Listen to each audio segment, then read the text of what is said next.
भगवान कृष्ण कैसे हैं, पहले उसका स्वरूप लक्षण बता रहे हैं, फिर ततक्ष लक्षण बता रहे हैं। स्वरूप लक्षण क्या है? सच्चिदानंद रूपाय, ये भगवान का स्वरूप है। भगवान सतघन चितघन आनंद घन है। घन का मतलब घनीभूत, घनीभूत मतलब ठोस।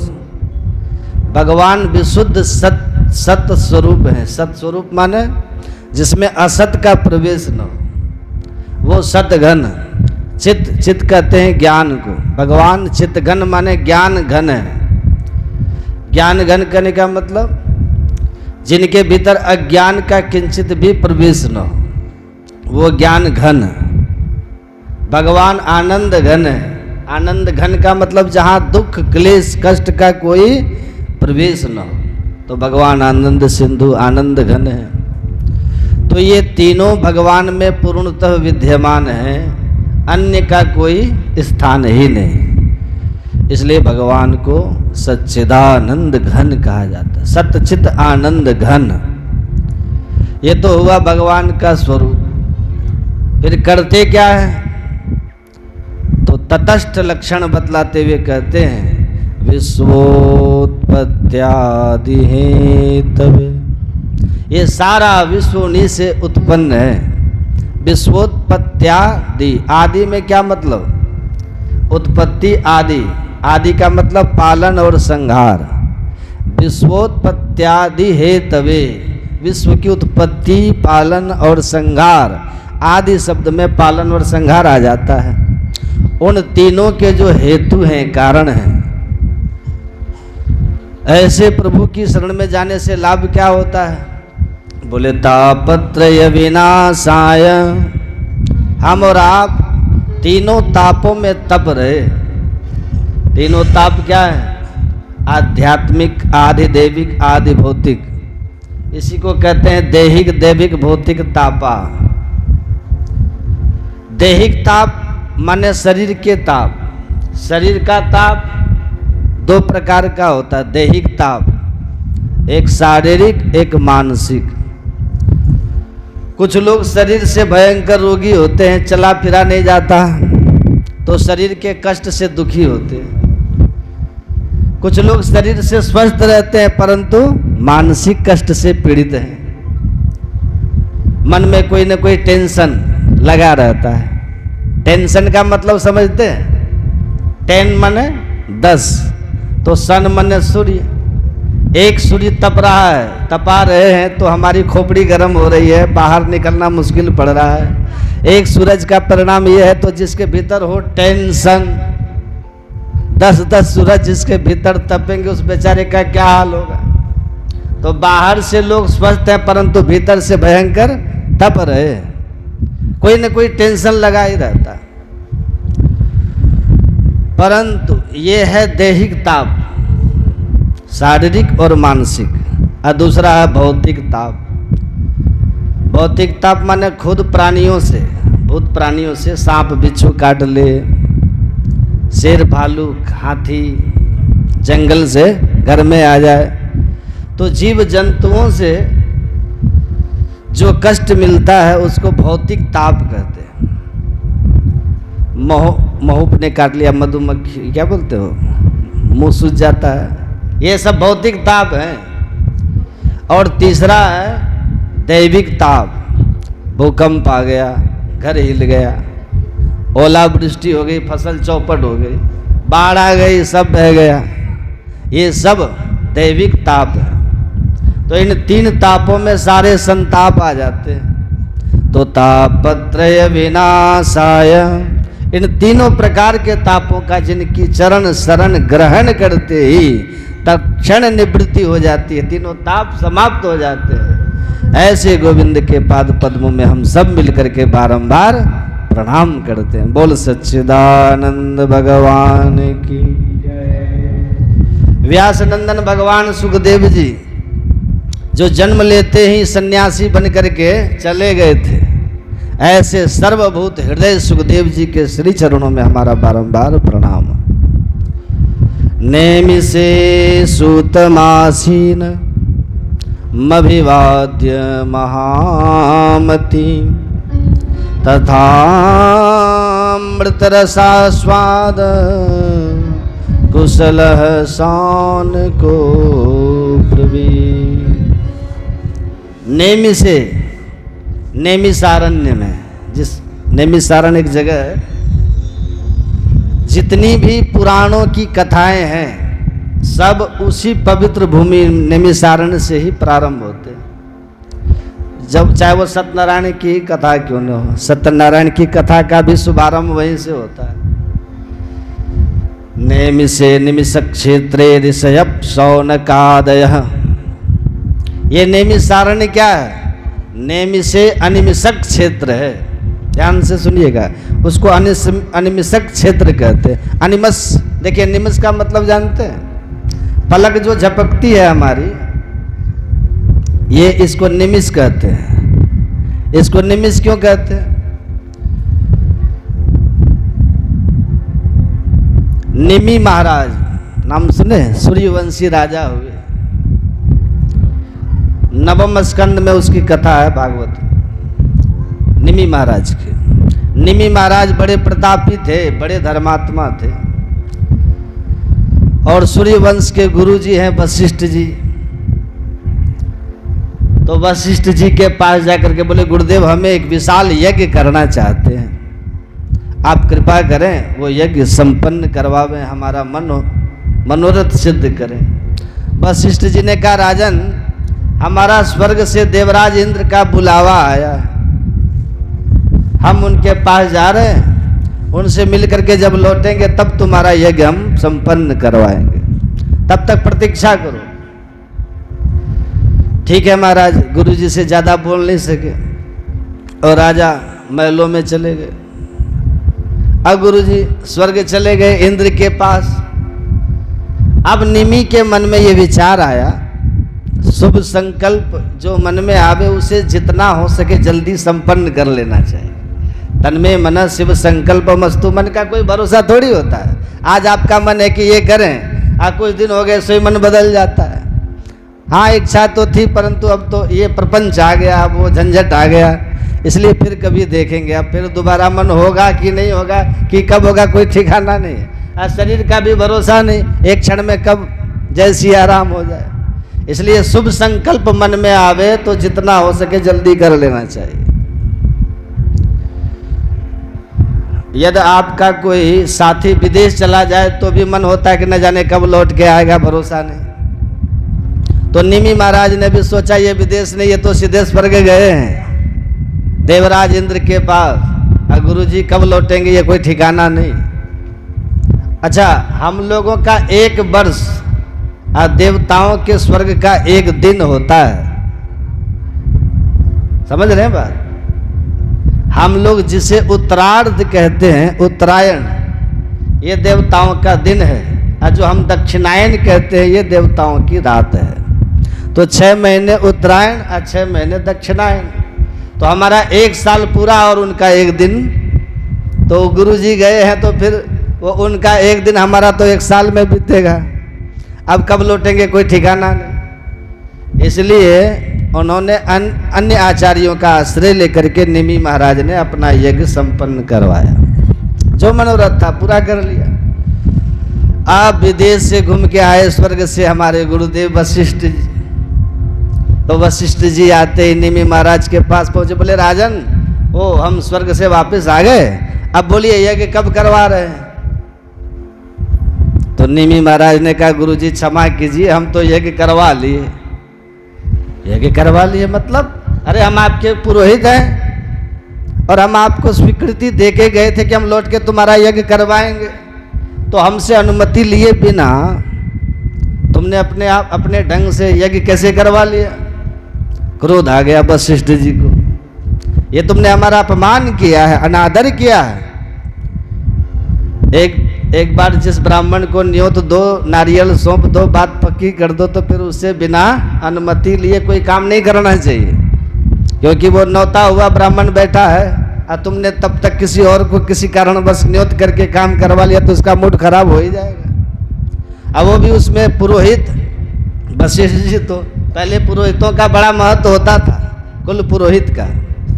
जो भी यजमान का कार्य है वो कुल पुरोहित के मार्गदर्शन में ही होता था। उनकी कृपा के बिना, उनकी आज्ञा के बिना, उनके मार्गदर्शन के बिना कोई काम नहीं होता था। तो वशिष्ठ जी इतने नाराज हो गए कि निमि को श्राप दे दिया, जाओ तुम्हारा शरीर छूट जाए, एक तरह से तुम मर जाओ। निमि ने कहा, जय हो गुरुजी महाराज, हमने कोई बुरा काम तो नहीं किया था, हमारा तो संकल्प था, हमने आपको ही बताया, आपके पास फुर्सत नहीं थी, आपको तगड़ा जजमान मिल गया इंद्र जैसा, तो तुम चले गए हमको छोड़ करके। तो हमने अपना संकल्प यदि पूरा करवा लिया तो इसमें आपको इतना क्रोध करने की क्या जरूरत थी। हम भी तुम्हें श्राप देते हैं कि तुम्हारा भी शरीर छूट जाए। लो, गुरु चेला में हो गई खटपट, दोनों का शरीर छूट गया। बोलो जय सिया राम। बीच बीच में जरा बोलते रहिएगा, जब हम बुलवाएं तभी, क्योंकि कथा में दो विघ्न बहुत आते। कथा सुनते सुनते कब समाधि लग जाए पता ही नहीं चलता। निद्रा देवी आकर के तुरंत ही बैठ जाती है, और निद्रा देवी को कथा में ज़्यादा आती हैं। एक बार नींद की गोली भले ही काम न करे, पर कथा बड़ा जोरदार काम करती है। तो जय सिया राम या जय श्री कृष्ण कहते ही आप जब जोर से बोलिएगा ना, तो पड़ोसी की भी झपकी खुल जाया करेगी। और दूसरा विघ्न है मनी राम जी का। कथा सुनते सुनते मनी राम जी कब किस पर किसका हिसाब करने चले जाए, इनका भी कोई भरोसा।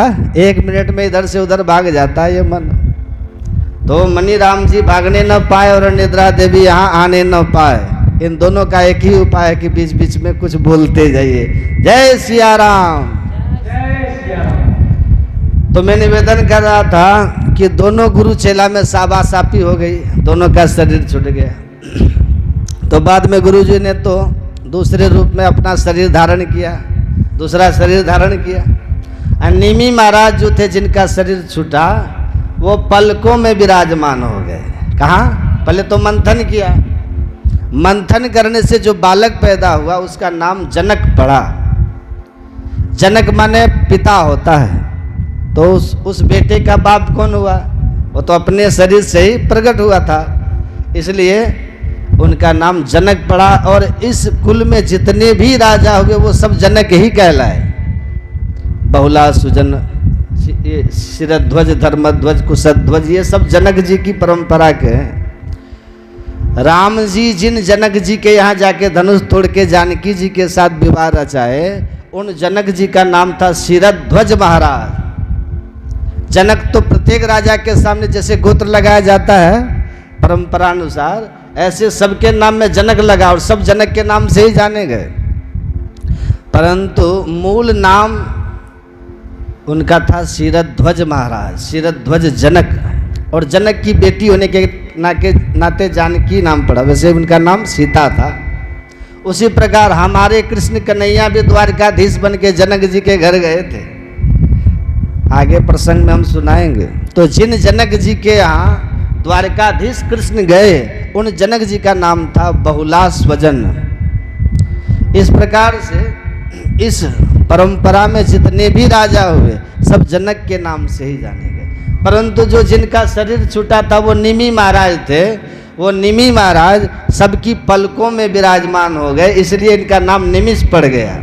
जो पलक गिरती है वो निमि महाराज के प्रभाव से ही गिरती और उठती है, इसलिए निमि के उपस्थिति में वो पलक गिरते हैं, अतः उनका नाम निमिष पड़ गया। एक निमिष कहते हैं, एक निमिष माने पलक गिरने का समय। और इसीलिए गोस्वामी जी ने रामचरितमानस में कहा ना, पलक पर हरि निमेष। जब राम जी ने जानकी जी को, जानकी जी ने राम जी को एक दूसरे को निहारा पुष्प वाटिका में, मिथिलापुरी में, तो दोनों की पलकें गिरना बंद हो गई।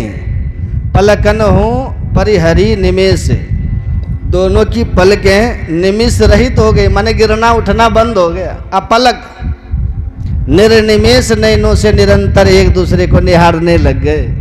पलक गिरना बंद क्यों हो गए, सुनिएगा।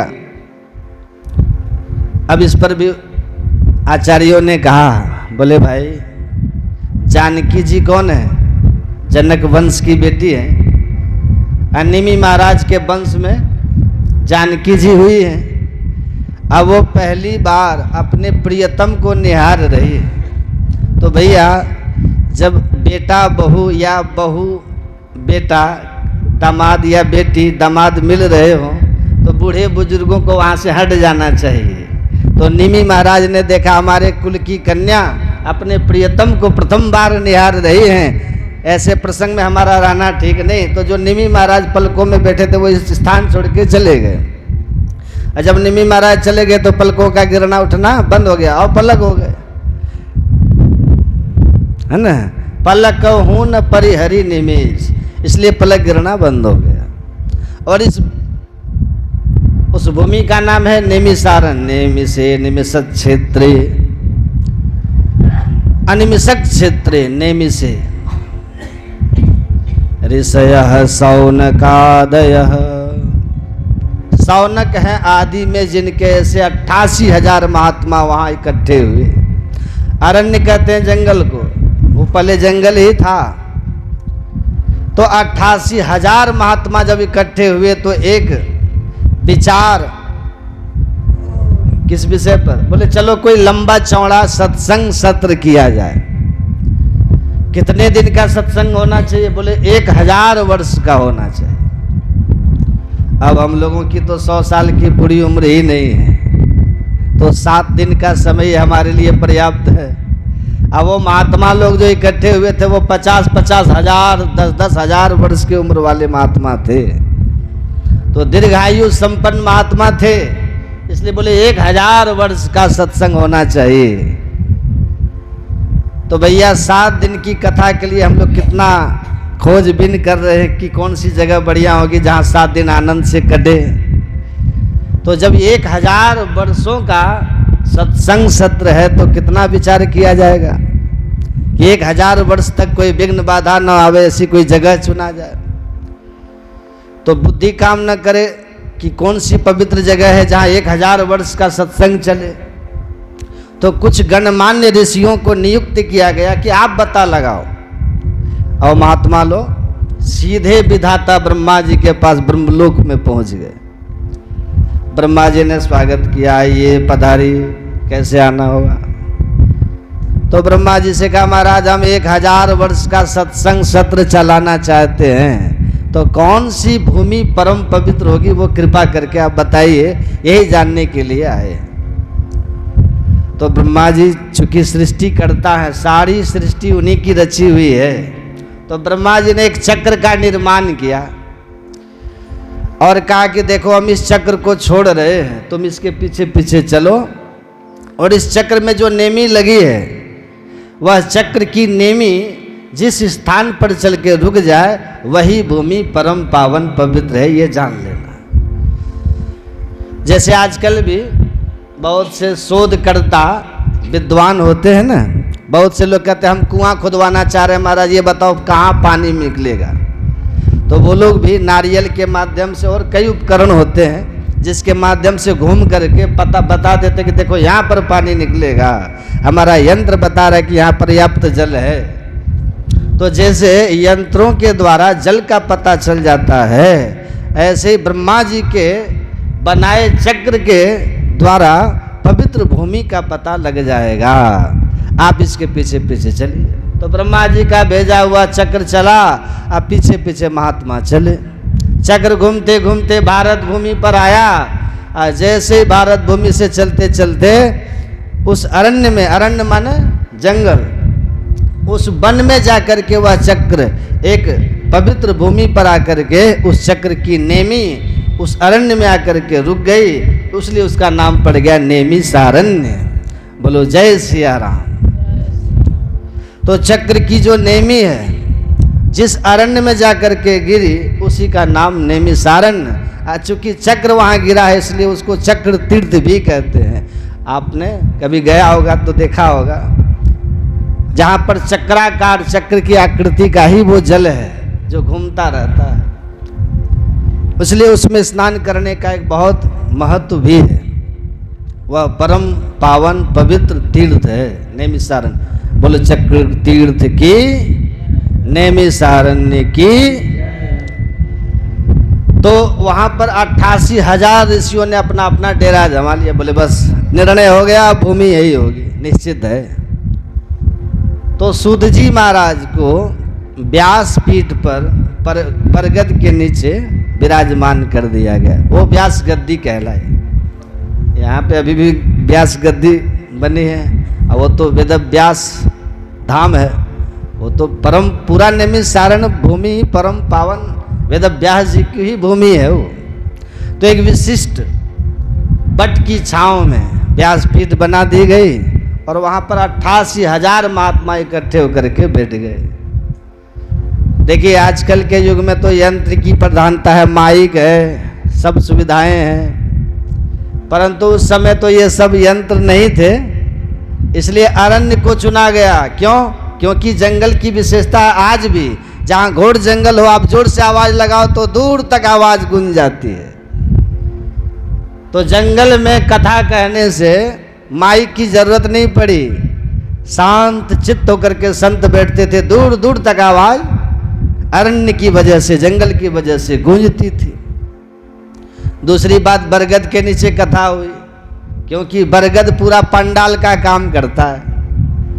बरगद की छाया में ये विशेषता होती है कि शीत काले भवेत उष्णम, उष्ण काले तु शीतलः। गर्मियों में बरगद के नीचे बैठ जाओ मतलब तरावट मिलेगी, और सर्दियों में बैठोगे तो गर्माहट मिलेगी। प्राकृतिक ऐसी फीट है, भगवान ने बरगद को ये सुख दिया। इसलिए बरगद के नीचे सब, बरगद की विशेषता है वो फैलता जाता है। उसकी जो जड़ें निकलती हैं वो जमती जाती हैं, और उसकी शाखाएं बढ़ती जाती हैं। तो पूरे पंडाल का काम करता है। तो महात्मा उसी की छांव में बैठ करके अब फिर कथा कहना प्रारंभ किए। नेमिषे निमिष क्षेत्रे ऋषयः शौनकादयः। सूत जी महाराज कहते हैं, महामतिम नेमिषे सूतमासीनम अभिवाद्य महामतिम। सूत जी महाराज महान विद्वान है, परम विद्वान है, इसलिए उनको व्यासपीठ पे बैठाया गया। और शौनक जी जो मुख्य श्रोता है वो कैसे हैं? कथामृत रसा स्वाद कुशलः। भगवान का कथामृत पान करने में परम प्रवीण है। कथा सुनने की कुशलता की समय नहीं होती। बोलिए श्री सद्गुरु। कथा सुनने में कुशलता की क्या जरूरत है? शांति से बैठ के सुनो। बोले नहीं नहीं, कथा सुनना भी सबको नहीं आता। श्रोताओं का विशेषण क्या है? ध्यान से सुनिए। श्रोता बुद्धिमान वह है जो विज्ञ होते हुए भी अज्ञ बन करके सुने। श्रोता कितना भी विद्वान हो, पर सुनते समय बिल्कुल अपने को अनाड़ी बना करके सुने, तभी वह कुछ धारण कर पाएगा।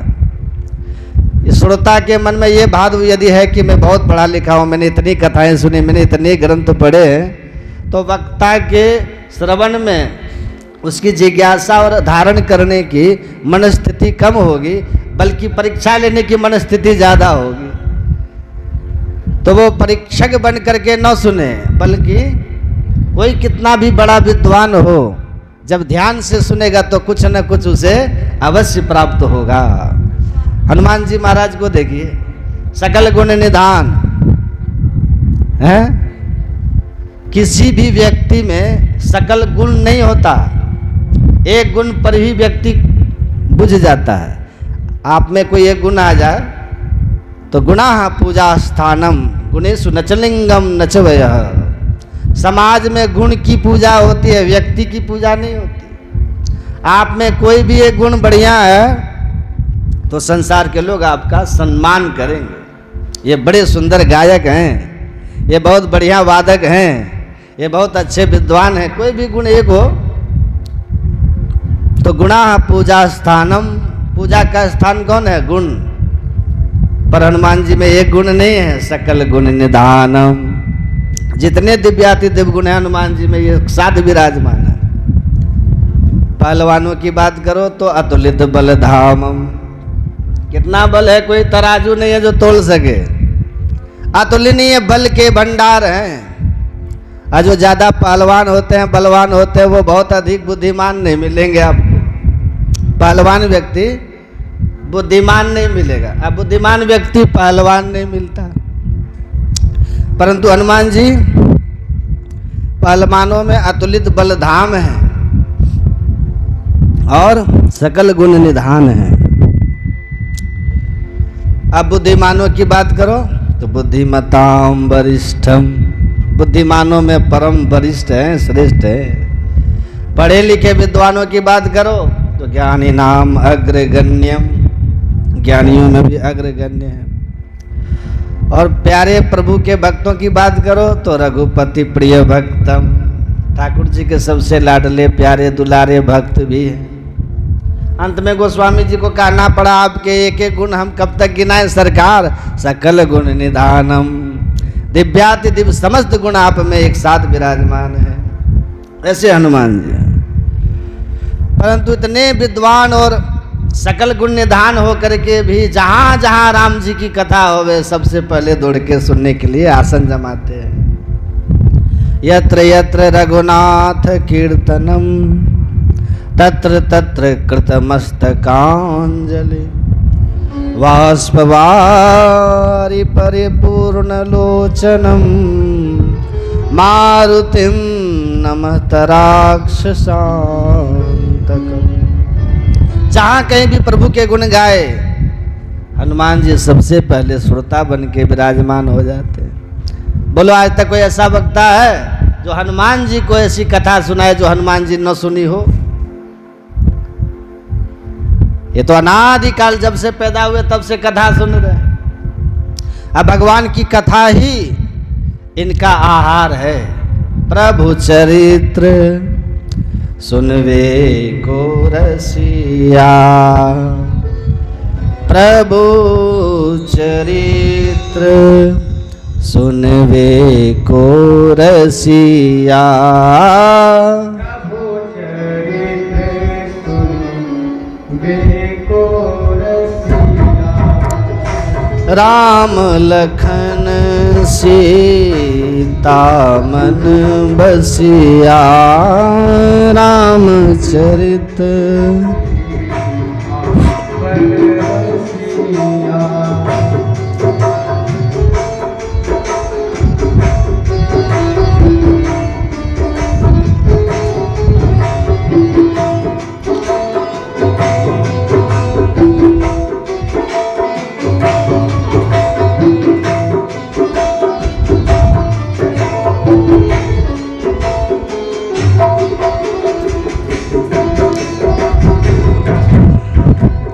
प्रभु चरित्र सुनवे को रसिया, प्रभु चरित्र सुनवे को रसिया, राम लखन सीता मन बसिया,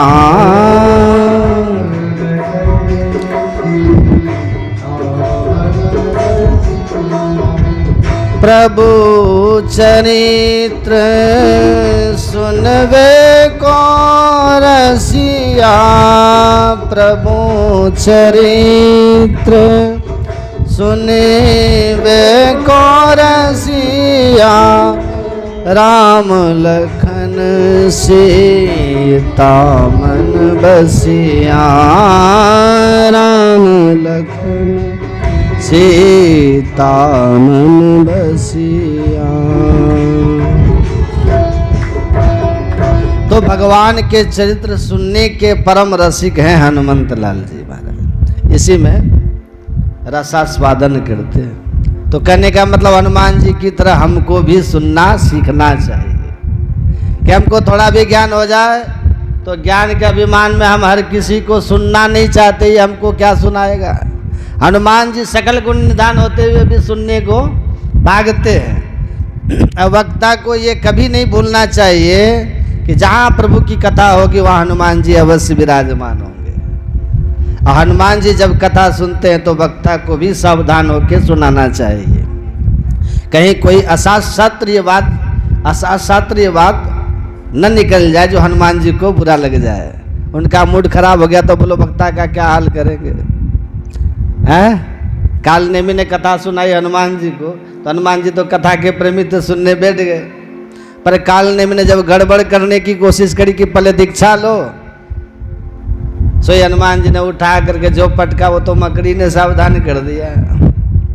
तो भक्तों को भावुकता से कोई भी ठग लेता है, तो हनुमान जी तो परम भक्त थे, कथा के द्वारा ठग लिया काल नेमी ने, परंतु भगवान की कृपा से मकड़ी ने सावधान कर दिया कि ये कथावाचक नहीं है, पाखंडी है। सो हनुमान जी ने कहा महाराज अब दीक्षा हम बाद में लेंगे, पहले दक्षिणा हमसे आप ले लो।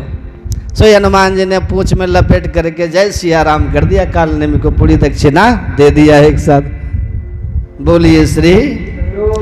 तो कहने का तात्पर्य कथावाचक को ये कभी नहीं भूलना चाहिए कि हमारी कथा में हनुमंत लाल जी भी सुन रहे हैं। कोई निरर्थक शब्द, कोई भी अशास्त्रीय वचन हमारी वाणी से न निकल जाए, और श्रोताओं को हनुमान जी की तरह कथा सुनना चाहिए। तो कथा अमृत रसा स्वाद कुशल सौनक। सौनक जी कथा सुनने के बड़े कुशल हैं। बड़े भाव के साथ सूत जी को प्रणाम करके उसी नैमिषारण्य क्यों, ऐसा उसका नाम नैमिषारण्य क्यों पड़ा वो तो आपने सुन लिया, पर इसका आध्यात्मिक संकेत भी थोड़ा समझ लीजिए। क्योंकि जो भौतिक है बाहर वो भीतर भी है। यद पिंडे तद ब्रह्मांडे, जो ब्रह्मांड में है वही इस पिंड में भी है। जब भी आपको सत्संग करना हो, सत्संग किसे कहते हैं? सत स्वरूप परमात्मा है, सत उसे कहते हैं जिसकी सत्ता तीनों काल में रहे, आज भी हैं, कल भी थे और हमेशा रहेंगे। तो जो तीनों कालों में सदा रहे उसको कहते हैं सत। जो आज है वो कल का ठिकाना नहीं, वो है असत, मिथ्या। इसलिए भगवान शंकराचार्य जी ने कहा ब्रह्म सत्यम जगत मिथ्या। जगत मिथ्या क्यों है? जैसा आज आप देख रहे हैं ऐसा ये न तो पहले था और न हमेशा ऐसा रहेगा। ये संसार परिवर्तनशील है। परमात्मा तीनों कालों में एक रस है, इसलिए परमात्मा ही सत है। और सतरूप परमात्मा के साथ जिसका संग हो जाए उसका नाम है सत्संग।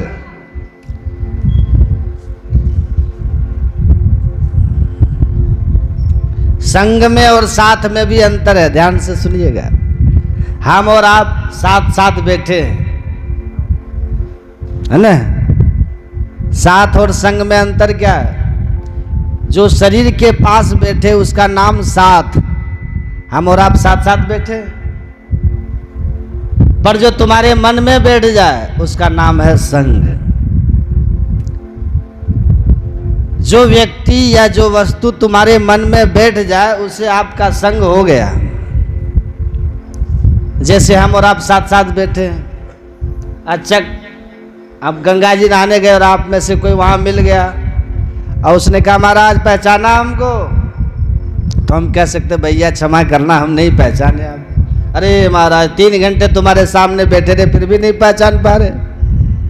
तो भैया आप हमारे पास बैठे रहिए, सही बात है, परंतु हम इसलिए नहीं पहचान सकते क्योंकि अभी आप हमारे मन में नहीं बैठे हो। आप पहचानेंगे उसी व्यक्ति को जो तुम्हारे मन में बैठ जाए। वो 5 साल के बाद में भी मिलेगा तब भी आप पहचान लोगे, क्योंकि मन में, चित्त का क्या है? चित्त का अर्थ क्या होता है? कि इसी को कहते हैं चित्रकेतु, जो हिसाब किताब सब रखता है, किसने पाप किया, क्या पुण्य किया। ये यमराज को हिसाब कौन देता है? बोले चित्रकेतु ही देता है, चित्रगुप्त। चित्रगुप्त नाम है उसका, है? तो ऐसे ही भगवान ने गुप्त रूप से ये चिप कार्ड हमारे भीतर फिट कर रखा है। हम क्या सोच रहे हैं, क्या कर रहे हैं, वो सब उसमें रिकॉर्ड होती रहती है। जैसे चिप कार्ड होता है ना, मोबाइल में डाल देते चिप या कंप्यूटर में, तो लाखों फोटोज उसमें चिपक जाते हैं। छोटा सा होता है वो, पर कितने फोटोज उसमें चिपक जाते हैं। ऐसे ये चित्रगुप्त है जो हमारे भीतर ऐसा चिपकाट भगवान ने फिट कर रखा है कि बचपन से लेके अब तक हमने न जाने कितने लोगों को इस चिपकाट में भर रखा है। तो जो उसमें भरा है वही हम पहचान पाएंगे, जो उसमें सेव नहीं किया उसे आप नहीं पहचान पाएंगे, भले उसके साथ आप कितने घंटे रहे हो। तो जो साथ साथ रहे उसका नाम साथ है, और जो तुम्हारे मन में बैठ जाए उसका नाम है संग। मन से संग होता है, तन से साथ होता है। इसलिए सत्संग नाम पड़ा। सत्य रूप परमात्मा को जो अपने मन में बैठा ले, या जिस साधन के द्वारा तुम्हारे मन में भगवान विराजमान हो, उसी का नाम सत्संग है। और हम सब सत्संग कर रहे हैं श्रीमद् भागवत के माध्यम से, क्योंकि इन चरित्रों को सुनते सुनते हरि आपके हृदय में विराजमान हो जाएंगे। यस्या श्रवण मात्रेण हरिश्चित्तम समाश्रयेत्, इसलिए इसका नाम सत्संग है। बोलिए श्री सद्गुरु। तो सत्य का जो संग करावे उसका नाम सत्संग। तो जब भी आपके मन में सत्संग की इच्छा हो तो जो महात्माओं ने किया वो आप करो। महात्माओं ने क्या किया? बोले ब्रह्मा जी के पास गए, बोले महाराज पहले जगह बताओ, स्थान बताओ कहाँ पर सत्संग किया जाए। तो ये ब्रह्मा जी कौन है? विवेकाधिष्ठ जो बुद्धि है ना, वही ब्रह्मा है। बुद्धि तो सबके पास है, परंतु हमें सत्संग करना है तो किस बुद्धि से परामर्श लिया जाए? जो हंस, जो ब्रह्मा जी का वाहन कौन है? हंस है। ब्रह्मा जी हंस पर विराजमान है। हंस का अर्थ क्या होता है? नीर क्षीर विवेकी, जो दूध और पानी को अलग अलग कर दे उसका नाम है हंस। उसी प्रकार बुद्धि कैसी हो? बोले सत और असत का जो विवेक रखती है, उस बुद्धि को पंडा बुद्धि कहते हैं। सत असत विवेकनी बुद्धि पंडा, सा अस्य संजाता स पंडित। पंडित शब्द का अर्थ क्या होता है? जिसकी बुद्धि में सत और असत का विवेक रहता हो। ऐसी विवेकाधिष्ठित जो बुद्धि है जिसके पास, उसको पंडित कहते हैं। तो सबसे पहले कथा में हम पंडित जी से मुहूर्त निकलवाने जाते हैं ना, ऐसे ही हमें किसी विद्वान सत असत का विवेक रखने वाले किसी बुद्धिमान व्यक्ति से परामर्श लेना चाहिए कि हम सत्संग कहाँ करेंगे। तो ब्रह्मा जी ने काम चक्र छोड़ रहे हैं, ये चक्र जहाँ चलते चलते रुक जाए वही भूमि पवित्र है। तो ये चक्र क्या है? हमारा जो मन है ना, ये मनस चक्र है। ये मन हमारा बड़ा चंचल है, ये घूमता ही रहता है इधर से उधर। तो विद्वान आपको बताएंगे कि सत्संग, वही सत्संग की भूमि वही उत्तम है जहाँ तुम्हारा चंचल मन स्थिर हो जाए, रुक जाए, ठहर जाए, वही भूमि सर्वोत्तम है। आपने अनुभव किया होगा, कहीं बैठ करके बिल्कुल भी मन नहीं लगता, उच्चाटन हो जाता है, चलो यहाँ से, हटो यहाँ से। आज कहीं कहीं किसी दिव्य संत महापुरुष के पास जाके बैठ जाओ, महाराज जी करे भैया जाओ, ज़्यादा भीड़ मत लगाओ, बस हो गया। महाराज जी न कुछ बोल रहे, न आपको कुछ खिला पिला रहे, वहाँ कुछ नहीं मिल रहा तुम्हें, पर फिर भी आपका मन वहाँ से उठने का नहीं हो रहा है कि बस महाराज थोड़ी देर बैठेंगे फिर निकल जाएंगे। तो जब वो कुछ बोल भी नहीं रहे, कुछ दे भी नहीं रहे, तो फिर क्यों बैठे हो भाई? तो किसी महापुरुष, तपस्वी, तेजस्वी, विद्वान महापुरुष के सानिध्य में तुम्हारे चित्त को चैन मिले, मन को ठहराव मिले, एक अपूर्व आनंद की सुखानुभूति हो, तब जान लो यही भूमि सत्संग की है। यहाँ सत्संग करना चाहिए, यहाँ कल्याण का मार्ग प्रशस्त होगा, वही नैमिषारण्य भूमि है। तो ये भौतिक दृष्टि से तो ये वो नैमिषारण्य है, और आध्यात्मिक दृष्टि से वह नैमिषारण्य है जहाँ किसी सत्पुरुष के सानिध्य में आपके मन का चक्र ठहर जाए, रुक जाए, उसको एक शांति का अनुभव हो, तो जान लो आपका नैमिषारण्य आ गया। और उस नैमिषारण्य में फिर भगवत चर्चा प्रारंभ करो, भगवान के विषय में जिज्ञासा करो। अथा तो ब्रह्म जिज्ञासा, भगवत प्राप्ति का मार्ग जानने की इच्छा हो, भगवत तत्व को पाने की इच्छा हो, वही तो जिज्ञासा है, वही सत्संग है। तो आज सौनक जी ने सूत जी महाराज को व्यासपीठ पे प्रणाम करते हुए कहा, महाराज अज्ञान ध्वांत विध्वंस कोटि सूर्य समप्रभ सूताख्या हि कथा सारम मम कर्ण रसायनम। हे सूत जी महाराज, हम लोगों का हृदय घोर अज्ञान से भरा हुआ है। अज्ञान क्या है? अंधकार। अज्ञान क्या है? प्रकाश।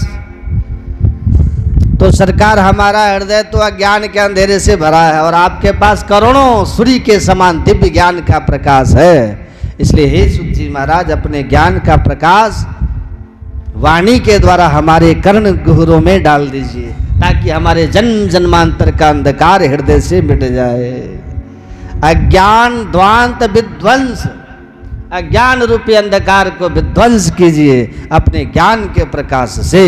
गुरु उसी को कहते हैं, अज्ञानतिमिरान्धस्य ज्ञानांजन शलाकया चक्षुरुन्मीलितं येन तस्मै श्री गुरुवे नमः।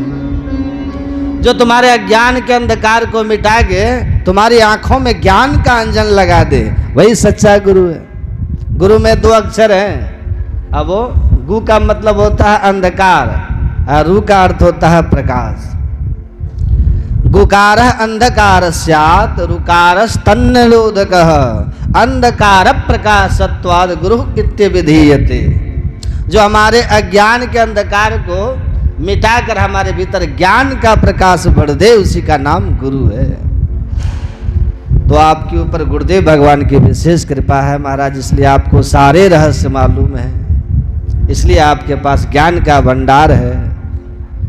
क्योंकि गुरु मेहरबान तो चेला पहलवान। गुरु की आपके ऊपर विशेष कृपा है।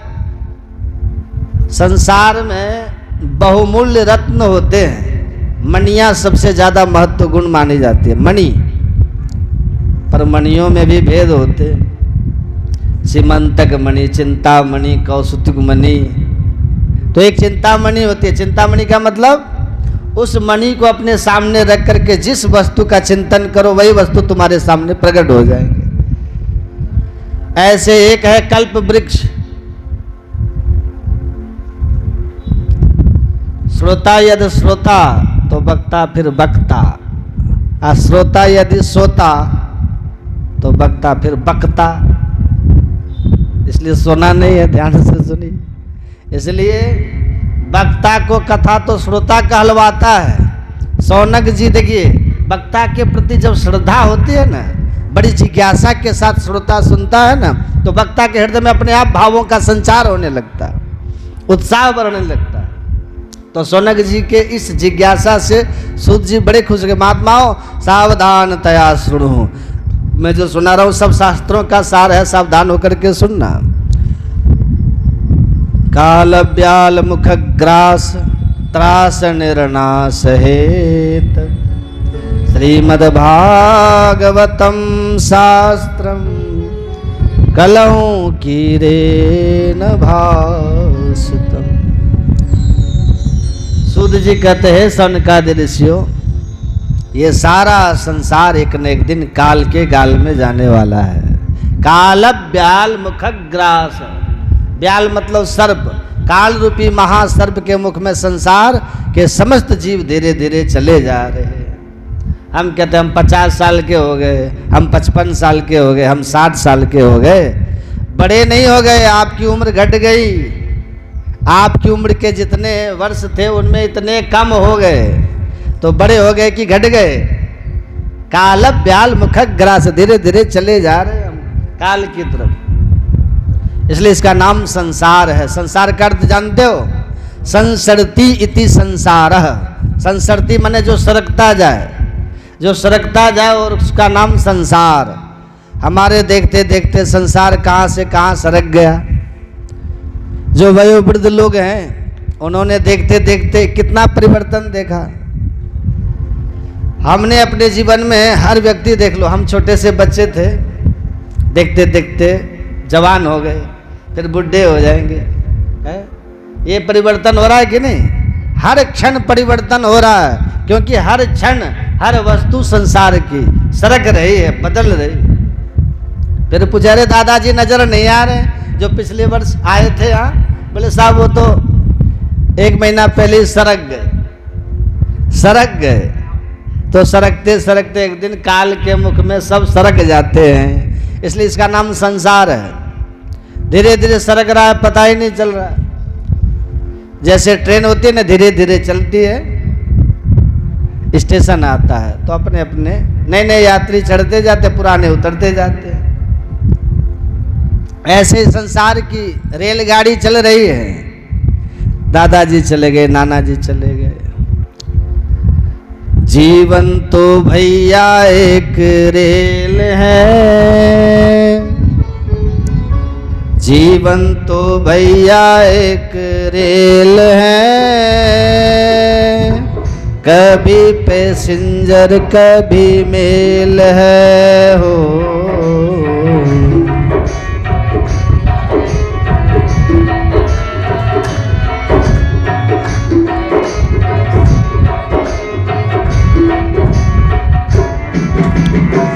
जीवन तो भैया एक रेल है, जीवन तो भैया एक रेल है,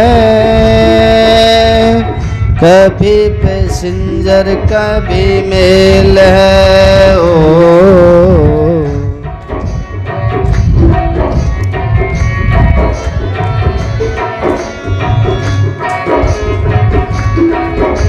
आप भी गाइए।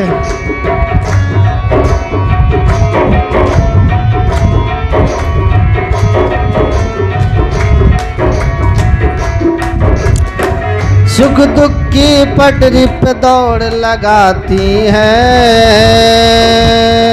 सुख दुख की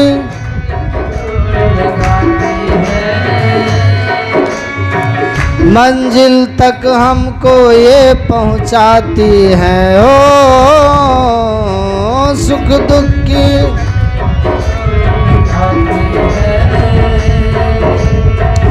मंजिल तक हमको ये पहुंचाती है। सांसों का जब तक इसमें तेल है, सांसों का जब तक इसमें तेल है, कभी पैसेंजर कभी मेल ओ। जीवन तो भैया एक रेल है, कभी पैसेंजर कभी मेल है ओ।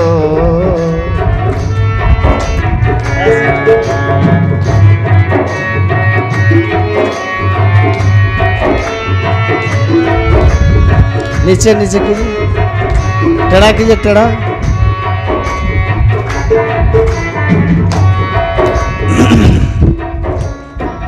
अच्छे कर्मों का टिकट कटा लेना,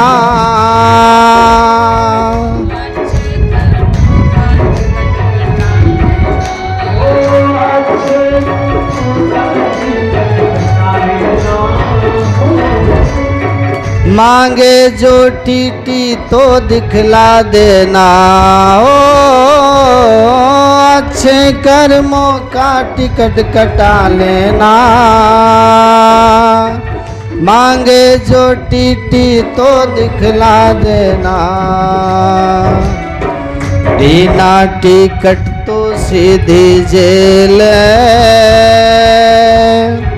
बिना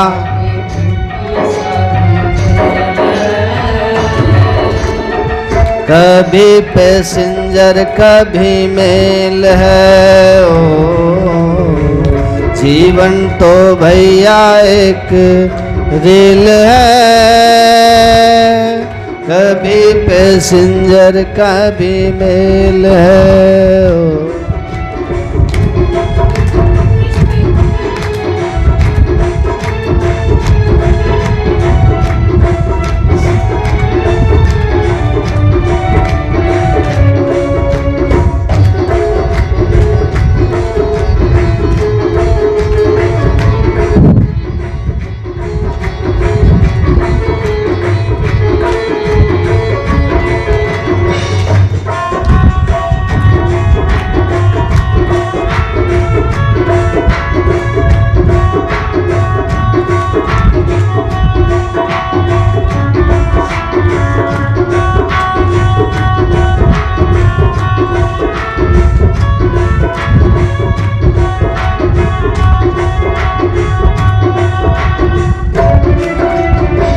रिश्ते भी बनते और बिगड़ते हैं,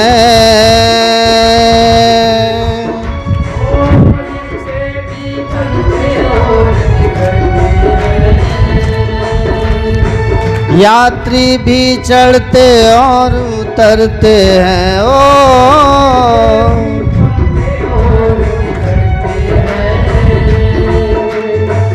यात्री भी चढ़ते और उतरते हैं, माया के सिग्नल का ये खेल है, माया के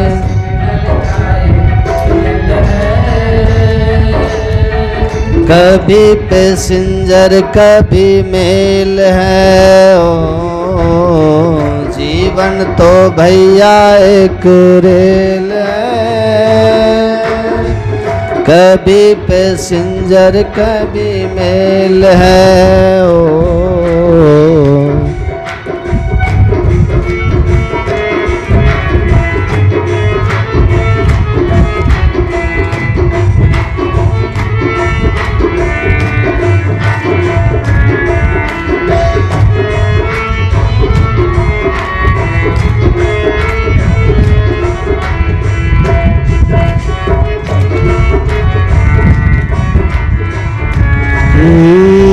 जीवन तो भैया एक रेल है, कभी पैसेंजर कभी मेल है। ओ जीवन तो भैया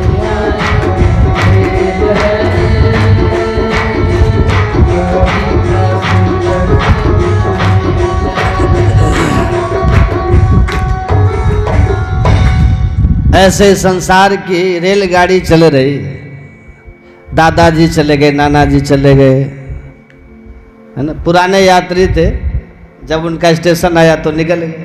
अब हमारा विवाह हो गया, फिर बेटा हो गए, तो भतीजे हो गए, फिर भांजे हो गए। जो नए नए यात्री हैं आ रहे हैं, अब पुराने पुराने उतर रहे। पर इतना याद रखिए, ट्रेन में यात्रियों से जान पहचान हो जाती है, बड़ी घनिष्ठता भी हो जाती है, घंटों तक गपशप लगते हैं, आदान प्रदान होता है। परंतु जब स्टेशन आया सो सबको छोड़ के उतर के चल देता है। उसी प्रकार सबसे हिल मिल चाहिए, संसार में सबसे मिलजुल के चलो। पर इतना याद रखो, पांथ संगम है। एकादश स्कंद में भगवान ने उद्धव से कहा, पुत्र दारा बंधु नाम संगम पांथ संगम। ये रास्ता के यात्री हैं तुम्हारे। आप पैदा हुए थे, किसी को नहीं जानते थे हम किसके घर में जाएंगे, कौन कौन हमारे साथी होंगे।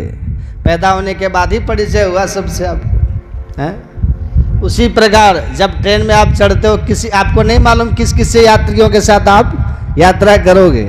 जब ट्रेन में चढ़ जाते हो, बर्थ पर अपना बिस्तर जमा ले, तो तब पता चलता, कहो साहब आप कहाँ चल रहे हो, आप कहाँ तक चलोगे, जान पहचान हो जाती है ना। कभी कभी ऐसे दुष्ट यात्रियों के बीच में फंस जाते हैं कि महाराज यात्रा करनी कठिन हो जाती है। कभी स्टेशन हमारा आवे, कभी यहाँ से पिंड छुड़ावे। कभी कभी ऐसे बढ़िया सज्जन यात्री मिल जाते हैं कि यात्रा छोड़ने का ही मन नहीं होता है। स्टेशन पर गाड़ी रुकी है और आप करो, वाह भैया, इतने घंटे आपके साथ बातें करते करते कैसे बीत गए पता ही नहीं चला। और उधर गाड़ी सीटी मार रही है चलने को, और आप यात्रियों से गपशप कर रहे हो कि भैया अब फिर कभी भगवान ने चाहा तो मिलेंगे। और उधर काला कोट वाला आया, ट्रेन चलने वाली है, तुम अभी तक उतरे नहीं।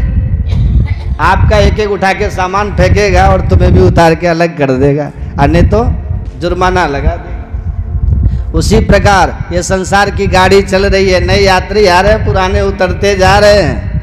काले कोट वाले वो यमराज के दूत आते हैं, जो उतरना नहीं चाहता उसे उठा के फेंक देते हैं, जबरदस्ती खींच के उतार देते हैं। इसलिए भाई जहाँ तक आपका टिकट है वहीं तक आपका सफ़र है, ये भूलना नहीं चाहिए। यात्रा में कुछ यात्री ऐसे हैं जिनके उतरने के बाद लोग बहुत समय तक उनकी चर्चा करते, भाई क्या गजब का आदमी मिला था, क्या बढ़िया सबका मनोरंजन किया, इतनी लंबी यात्रा का पता ही नहीं चला। लोग उसकी तारीफ करते हैं उतरने के बाद भी। कुछ ऐसे भी यात्री होते हैं जिनके उतरने के बाद यात्रा में शांति आती है। हे भगवान, सबका माथा खा लिया था, न सोया न सोने दिया, हमारा तो रिजर्वेशन ही बेकार हो गया। तो उतरने के बाद में लोग उसके बारे में इस प्रकार की भी टिप्पणी करते हैं। तो आप सज्जन हैं कि दुर्जन हैं, अच्छे हैं कि बुरे हैं, ये आपके जाने के बाद जैसी चर्चा चलती है वही आपका निर्णायक है कि आप कितने सज्जन यात्री थे या कितने दुर्जन थे।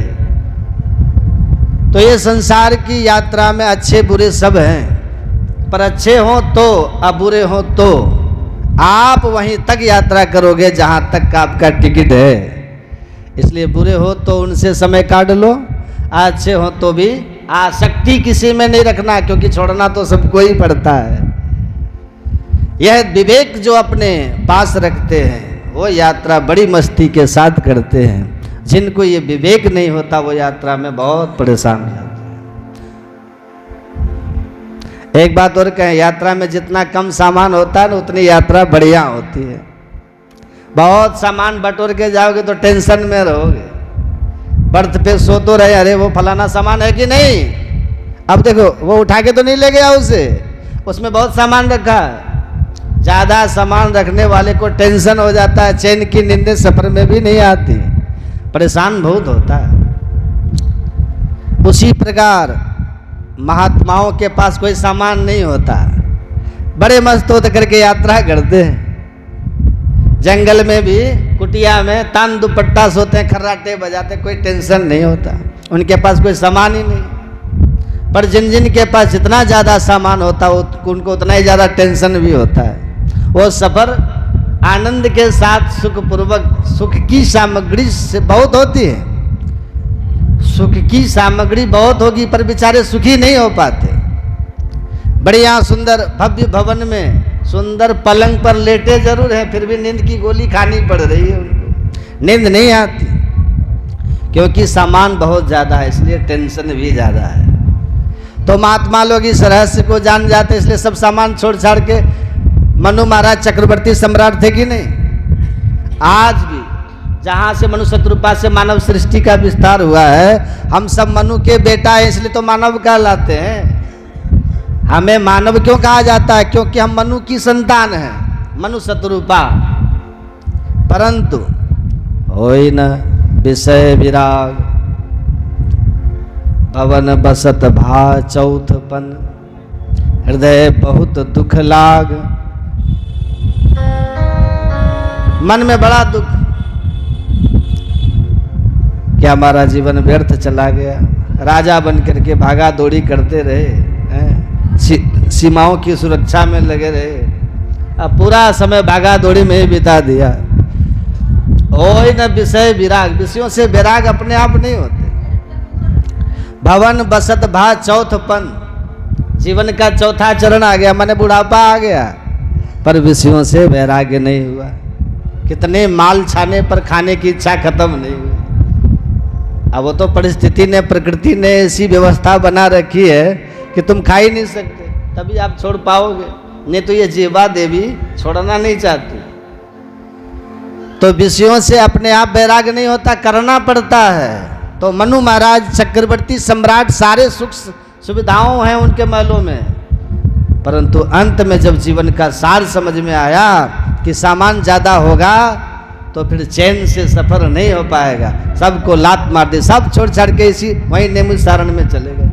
वही गोमती के तट पर मनु शत्रुपा ने आ करके फिर सब ऋषियों मुनियों के बीच में खूब भजन किया, खूब तप किया, और वहीं पर सीताराम जी का प्रत्यक्ष दर्शन प्राप्त किया उसी पवित्र भूमि में। इसलिए राम जी का प्रथम स्वरूप यदि प्रकट हुआ है तो उसी नैमिषारण्य की भूमि में ही प्रकट हुआ, जहाँ मनु शत्रुपा ने उनके दिव्य दर्शन किए। नील सरोरो नीलमणि नीर नीर धर श्याम। पापी पेट के लिए सब गोरख धंधे करने पड़ते, पेट के नाम पर भगवान जाने जिंदगी भर कितने पाप करते हैं लोग। अब महात्मा लोग जहाँ मिल जाए उसी को खा करके पेट भर के अपना सारा जीवन भजन में अब भगवत प्राप्ति में बिता देते हैं। उनके पास कुछ सामग्री नहीं होती, इसलिए जीवन की यात्रा फर्स्ट क्लास होती है। हमारे पास प्रपंच सामग्री इतनी ज़्यादा होती है कि सफ़र का आनंद ही हमारा ख़त्म हो जाता है। सारी ज़िंदगी टेंशन में ही, ये ना हो जाए, वो ना हो जाए, ये न चला जाए, वो न चला जाए, उसी में हमारा सफ़र बिगड़ जाता है। इसलिए उतना रखो जितने में आनंद के साथ सफ़र हो जाए। आप चाहे जितना बढ़िया महल बनाओ, 150-200 वर्ष तक कुछ न बिगड़े उसका।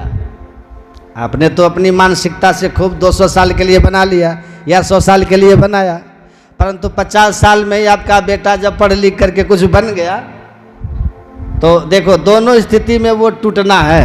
यदि नालायक बेटा निकला तो इतने बड़े महल की मरम्मत ही ठीक से नहीं करा पाएगा तो वैसे ही खंडर हो जाएगा, और बहुत पढ़ा लिखा विद्वान निकला और कुछ बन गया तो कहेगा अब ये तो डिजाइन पुराना पड़ गया, तोड़ के हम नया महल बनवाएंगे बढ़िया। कितना भी बढ़िया बनवा लो आप, समय के अनुसार सबकी मानसिकता बदल जाती है। जो जितना बड़ा अधिकारी बनेगा वो उतने ही मानसिकता के साथ दूसरे ढंग का बनाएगा। तो फिर आप अनावश्यक 100 साल की व्यवस्था बना करके चल रहे हो, वो तो दोनों स्थिति में टूटना है।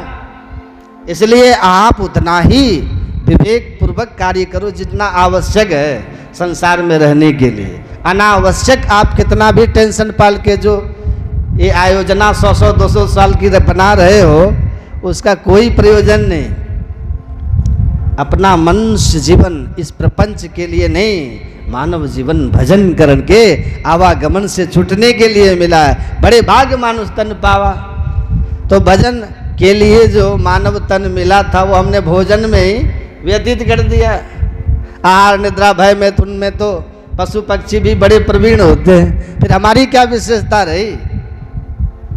इसलिए मनुष्य जीवन के महत्व को समझना चाहिए। अकामः सर्व कामो वा मोक्ष काम उदारधि तीव्रेण भक्ति योगेन यजेत पुरुषं परम। आप सकाम हो या निष्काम हो, मानव शरीर उपासना के लिए ही मिला है। इसको व्यर्थ वासनाओं में ही बर्बाद नहीं करना चाहिए। जो मानव तन पा करके भी भगवान की उपासना आराधना नहीं करते वो नर पशु कहलाते। पुरुष सब पशु, ऐसे पुरुष पशु की प्रशंसा 4 पशुओं के द्वारा की जाती है। ध्यान से सुनिएगा। नर पशु के प्रशंसक 4 पशु कौन है? सविट वरा होस्ट खरई संस्कृत पुरुष पशु। सविट वरा होस्ट खरई, सबसे पहला प्रशंसक है श्वान, कुत्ता। ये किसकी तारीफ करता है? जब हम छोटी छोटी सी बातों पे आपस में लड़ने लगते हैं, झगड़ने लगते हैं ना, गाली गलौज करते हैं, तो कुत्ता जब हमको झगड़ते देखता है तो मन में खुश होता है कि भाई सकल सूरत भले ही हमसे न मिले पर स्वभाव तो हमारे ही खानदान का मिल रहा है। दूसरा कुत्ता दूसरे मोहल्ले से निकल नहीं सकता, कोई लड़ाई नहीं झगड़ा नहीं, फिर भी सब हाथ धो के पीछे पड़ जाते हैं अनावश्यक। तो ऐसे लोगों से कुत्ते बड़े खुश होते हैं अपना सजातीय गुण देख करके। दूसरा प्रशंसक है बिटवरा, ग्राम्य सुअर, विष्टा भोगी, जिनका जीवन का एक ही लक्ष्य है पेट भरो।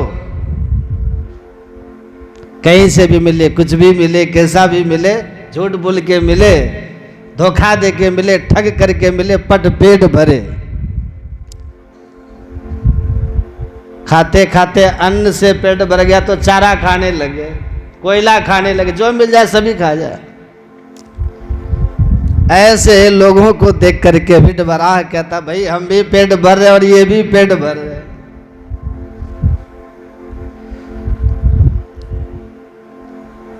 देखिए हम पापी पेट के नाम पर कितना पाप करते हैं। हम तो उन पशुओं से भी गए गुजरे हैं। पशु यदि किसी के घर में या किसी के खेत में चरेगा, कुछ खाएगा तो उतना ही खाएगा जितना पेट में बन जाएगा, उससे ज्यादा घोटाला पशु नहीं कर सकता। पर हम तो पापी पेट के नाम पर 7-7 पीढ़ियों की व्यवस्था बनाने में लगे रहते हैं, पूरे देश को भी खा करके डकार न लो। इतना बड़ा पेट हमारा बन चुका है। तो वो विटवरा ऐसे पापियों की प्रशंसा करते हैं। जिनके जीवन का कोई उद्देश्य ही नहीं, कोई लक्ष्य ही नहीं, केवल पापी पेट के लिए ही जी रहे हैं, घोटाले कर रहे हैं। तीसरा प्रशंसक है ऊंट। ध्यान से सुनिएगा। थोड़ी सी पद प्रतिष्ठा पैसा प्राप्त हो गया तो गर्वेण तुंगस्य, अहंकार में सीना ताने मुंह उठाए चले जा रहे हैं। साधु संत विद्वानों को प्रणाम करने में भी पोजीशन खराब हो जाती है। ऐसे अहंकारियों को देख करके ऊंट बड़ा खुश होता है कि चाल चलन तो बिल्कुल हमसे ही मिलता जुलता है। ऊंट भी ऐसे ही मुंह उठा के चलता है, इसलिए वो तारीफ करता है अपना सजाती गुण देख करके। चौथा प्रशंसक है गधा, खर। गधा किसकी प्रशंसा करता है?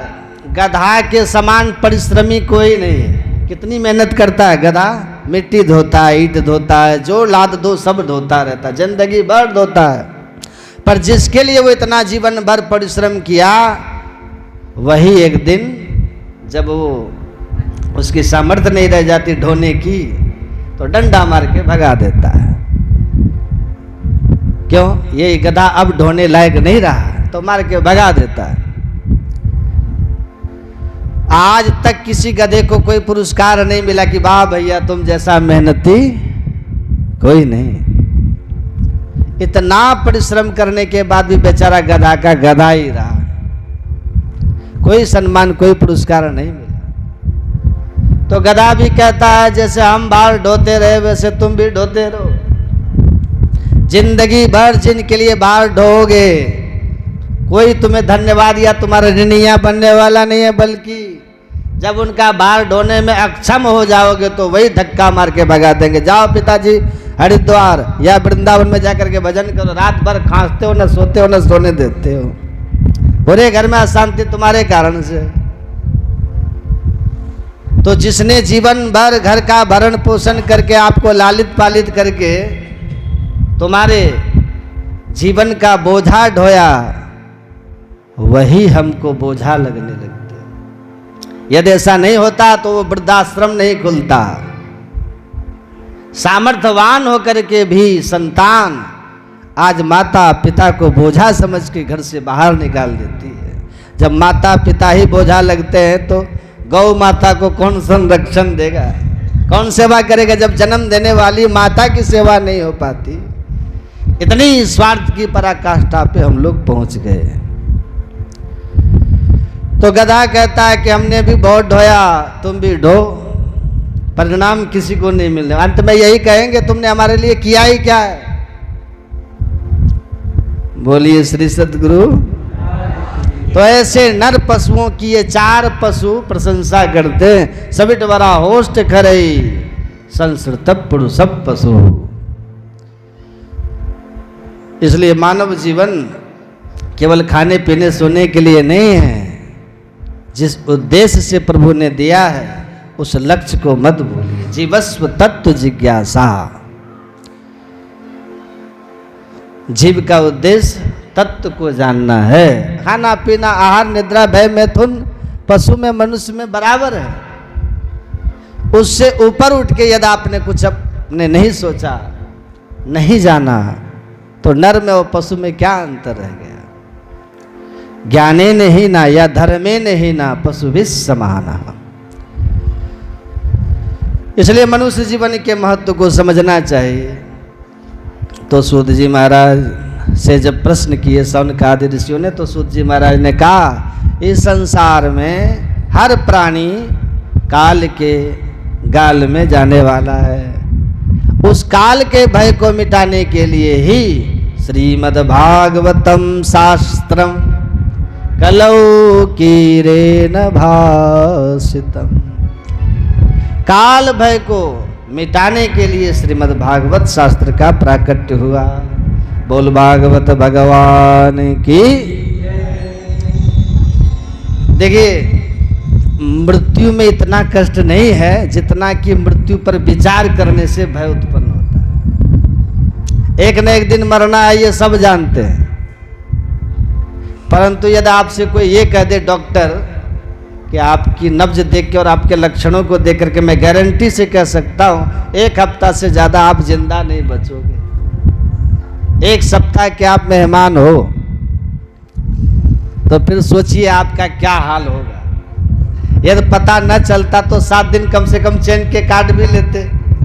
अब पता चल गया कि हम 7वें दिन मरने वाले हैं, तब वो 7 दिन काटने बड़े भारी पड़ जाते हैं। हो सकता है टेंशन में 5 दिन में ही जैसे आराम हो जाओ, बहुत डिप्रेशन में चला जाता है व्यक्ति, क्योंकि मौत का डर बहुत खतरनाक होता है। मौत उतनी खतरनाक नहीं है जितना उसका डर है। इसलिए काल ब्याल मुखग्रास त्रास निर्णास हेतवे, इस काल ब्याल के भय को मिटाने के लिए, मृत्यु का रहस्य समझ में आ जाए तो काल का भय भाग जाता है। मृत्यु क्या चीज है? मृत्यु किसे कहते हैं? मृत्यु में और निद्रा में कोई अंतर नहीं है। जब आप सो जाते हो, सुसुप्ति अवस्था में पहुंच जाते हो, गहरी नींद में, जब कुछ भी होश नहीं रहता तो आपको न अपना पता रहता है न दुनियादारी का रहता है, सब भूल जाते हो। और वही स्थिति मृत्यु में होती है। मरने के बाद भी वही हाल होता है, सब भूल गए, सब छूट गए। तो शरीर और संसार मृत्यु में भी छूट जाता है और शरीर संसार गाढ़ निद्रा में भी छूट जाता है। दोनों की स्थिति बराबर है। पर क्या नींद में किसी को डर लगता है? नींद से किसी को भय लगता है? किसी को नहीं लगता। नींद ना आवे तो नींद की गोली और खाते हैं कि नींद बढ़िया आनी चाहिए, नींद से तो बड़ा प्यार है। फिर मृत्यु से डर क्यों है? क्योंकि दोनों की स्थिति बराबर है, पर दोनों में थोड़ा अंतर है। एक ही अंतर है, क्या? नींद में जब आप सोते हो तो आपको ये विवेक है कि हम गहरी नींद में सोएंगे, और फिर जब जगेंगे तो शरीर भी मिल जाएगा, संसार भी मिल जाएगा, परिवार भी मिल जाएगा, व्यापार भी मिल जाएगा, जो भी छूटा है आंख खुलते ही सब वापस मिल जाता है। परंतु जिस मृत्यु को चिर निद्रा कहते हैं, उस चिर निद्रा में जब आंख बंद होती है, मौत की नींद जब व्यक्ति सोता है, तब उसे इतना ज्ञान है कि मौत की नींद सोने के बाद शरीर भी छूट जाएगा, संसार भी छूट जाएगा, परिवार भी छूट जाएगा, व्यापार भी छूट जाएगा। जिंदगी भर खून पसीना के साथ जो कमाया है, आंख बंद करते एक झटके में सब चला जाएगा। तो ये मरने का डर नहीं है, मरने का कष्ट नहीं है, छूटने का कष्ट है। नींद में छूटा तो था, पर नींद खुलने के बाद मिल भी गया। पर चिर निद्रा में छूट जाएगा तो हमेशा के लिए छूट ही जाएगा, वापिस नहीं पाएगा। इसलिए निद्रा में कोई डर नहीं, मृत्यु से डर लगता है, ये पाया हुआ छूट न जाए। तो मौत में छूटने का ही तो डर है। और जो महात्मा पहले ही संसार को छोड़े बैठे हैं, घर परिवार को छोड़ ही दिया, अब फिर भगवत भजन करते करते, योगाभ्यास करते करते, तत्व का ज्ञान प्राप्त करके शरीर का मोह भी छूट गया। तो ऐसे जो पहले ही सब छोड़ दिए, वो जीवित समाधि ले लेते हैं, उन्हें मरने का कोई कष्ट ही नहीं होता, क्योंकि सारा कष्ट तो छोड़ने से ही होता है ना। हम पहले ही छोड़ के बैठ गए तो अब काय का कष्ट। आप किसी को 10 लाख रुपया दान कर दो तो आपका हृदय प्रसन्नता से भरा होगा कि हमने भी कुछ दिया, कुछ लगाया। कोई डकैत या चोर आकर के जबरदस्ती मार पीट के आपसे कोई 10 लाख रुपया ले जाए तो 10 दिन चैन की नींद नहीं आएगी कि हमारा चला गया, अब इतना बड़ा नुकसान हो गया। गया तो दोनों स्थिति में, दिया आपने तब भी गया, कोई ले गया तब भी गया, पर दोनों में अंतर क्या है? दिया है तो आपने अपने मन से दिया, इसलिए प्रसन्नता है, अपने मन से छोड़ा है। परंतु छुड़ाया जाए तब दर्द होता है। तो इसलिए जो संसार को पहले ही छोड़ के बैठ जाते हैं, उन्हें कोई मरने का कष्ट नहीं होता, मुस्कुराते हुए माधव से मिलने चले जाते हैं। परंतु यमदूत आके जबरदस्ती जब छुड़ाते हमसे कि साहब छोड़ो ये सब, शरीर को भी छोड़ो, चलो हमारे साथ, तब भयंकर कष्ट होता है। तो अंत कालेन महादुखम, अंत काल में उन्हीं को दुख होता है जो संसार को पकड़े बैठे हैं, छोड़ना नहीं चाह रहे हैं। जो छोड़ के बैठे हैं संसार में, बाहर से तो चिपके हुए नजर आते हैं, अब भीतर से सब छोड़े हुए। नारियल 2 प्रकार के होते हैं, एक तो पानी का नारियल होता है कच्चा, एक पका हुआ नारियल होता है जो बजता है। दोनों में अंतर क्या होता है? जो पानी का नारियल है वो कच्चा है, नारियल भीतर है और गोला नारियल के साथ चिपका हुआ है, कच्चा नारियल। अब उस नारियल को आप फोड़ोगे तो गोला भी साथ में ही फूटेगा नारियल के, और जो पका हुआ नारियल है जिसका गोला सूख करके भीतर ही भीतर अलग हो गया है, वो रह तो रहा है नारियल के भीतर, परंतु भीतर ही भीतर उसने चिपकना छोड़ दिया है, अलग हो गया है। उस नारियल को फोड़ोगे तो गोला निकल के अलग हो जाएगा, नारियल फूटे तो फूट जाएगा। गोले का कुछ नहीं बिगड़ा, क्योंकि उसने भीतर रहते रहते अपने को अलग कर लिया, असंग हो गया। इसी का नाम है असंगता। तो संसार में हम आप सब रह रहे हैं, परंतु जो ज्ञानी पुरुष हैं वो संसार में रहते तो हैं, संसार के भीतर, पर भीतर ही भीतर सबसे अलग हो जाते हैं। केवल व्यवहार की दृष्टि से मैं मेरा का व्यवहार करते हैं, भीतर से तो केवल गोविंद मेरो है, गोपाल मेरो है, गोविंद मेरो है, गोविंद मेरो है, गोपाल मेरो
ताली बजाते हुए सभी गाइए।